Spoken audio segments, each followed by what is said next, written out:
Comment donner à ta voix plus de couleur? Je t'explique ça tout de suite. Souvent, on se plaint, on dit qu'on n'a pas une belle voix parce qu'elle est super plate, vraiment très monotone. Du style « Oh happy day ». Oh happy day. Et là, tu me dis, non mais Elena, au secours, ma voix, elle est plate, elle est pas belle. Comment je mets de la couleur là-dedans? Premier conseil, j'appelle ça allumer la lumière. On va déjà connecter un petit peu d'émotion à ça, connecter un petit peu d'interprétation. Qu'est-ce que ça veut dire, oh happy day? Quel jour joyeux!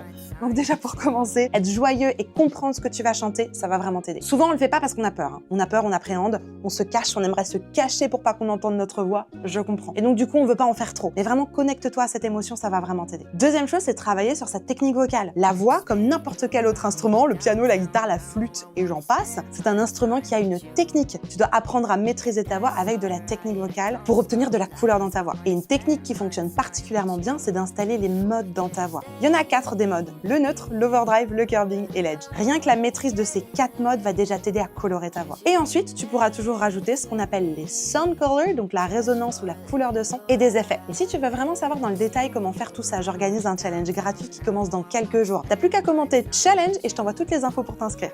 Et abonne-toi!